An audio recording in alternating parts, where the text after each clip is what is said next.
gitu. Kepengen disegerakan. Ya, ternyata ya Masya Allah, Allah tampilkan ada manusia yang menantang juga Tuhan, mana itu Tuhan. Gitu. Itu juga bagian daripada ayat-ayat Allah. Dan kemudian tadi saya hubungkan bagaimana keberadaan Allah yang agung dan memang benar-benar itu ada. Allah memberikan sebuah tanda-tanda kebesarannya. Ya, tadi contohnya ada seorang anak lumpuh, nggak bisa menggerakkan apa-apa itu. Ya, pokoknya dia lumpuh di kursi roda saja. Itu yang ditampilkan Ustaz Rahmat. Tapi bagaimana Allah mengizinkan memilih dia, ayat-ayatnya yang agung itu lengket di sininya. Dan diuji oleh masyayikh-masyayikh itu. Diuji itu. Halaman berapa, ayat berapa, kemudian disambung. Padahal dalam kondisi dia itu cacat. Kalau dalam kajian ilmiah, nggak mungkin dia bisa berilmu, kan begitu. Tapi karena akidah yang dibangun oleh Al-Quran itu, ya salah satu di antaranya, bila Allah berkehendak, pasti akan terjadi, kan begitu. Dan itu ditampilkan.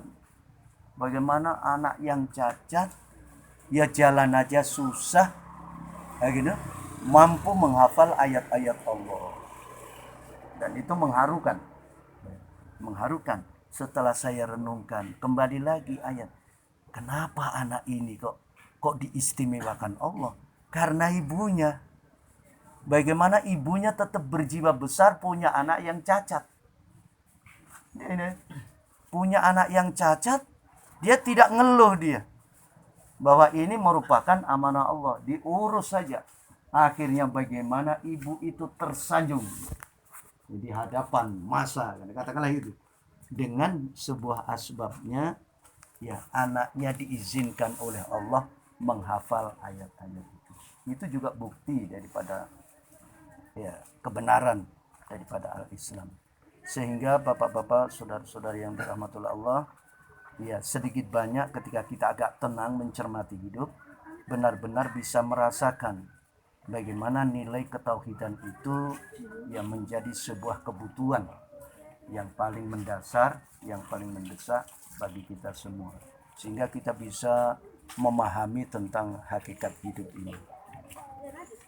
Ketika Ustadz Abdurrahman berhalakoh, ya bulan pertama, tahun pertama biasa-biasa. Ternyata setelah diikuti, ya ternyata berhalakoh itu merupakan sesuatu yang sangat agung. Dia menjadi sesuatu yang sangat agung. Karena mendengarkan ayat-ayat Allah, mengkaji ayat-ayat Allah, sehingga bagi kita semua memang di mana saja kita berada, ya diharapkan selain halakoh itu mingguan, ya di mana kita sholat, sungguhnya bisa menggelar halakoh yaumiyah, harian. Apalagi sekarang sudah dibukukan 50 bayan, 60 bayan, begitu. Itu bisa dibacakan. Bila nanti tidak paham, itu mengundang murabi kita Ustadz Anam, maksudnya ayat ini apa? Karena memang itu ditulis ya berdasarkan kajian-kajian yang yang sangat ketat ayat-ayatnya, dengan sebuah harapan semangat berislam kita terus meningkat. Karena fakta secara eksternal benar-benar keberadaan orang Islam itu salah satu di antaranya harus menjadi pembela agama. Kalau dulu mungkin beban kita yang penting sholat kan gitu kan Pak. Sekarang kita sudah merasa dituntut secara faktual, Islam itu harus dibela. Ya, Islam itu benar-benar harus dibela. Sehingga kami merasa bersyukur, gimana ya gelombangnya sudah seperti ini. Ya, bisa dibayangkan kita belum pernah merasa tersanjung selama beberapa tahun ini kan ya, sebagai rakyat Indonesia kan belum pernah merasa disanjung oleh presiden kita. Dan diuji betul kesabaran kita. Ya Allah, Ini merupakan sebuah ujian. Bagaimana moralitas itu kalau sudah ditampilkan baru kita menyadarinya. Semoga intinya mari kita terus berhalaqah, jadi korelasi dalam perjalanan mencermati, mentadaburi ayat-ayat Allah.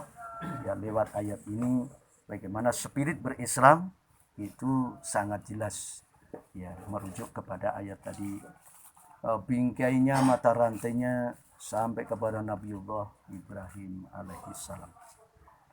Dan nanti ayat-ayatnya juga banyak bagaimana perjalanan Nabiullah Ibrahim alaihissalam mencari Tuhan.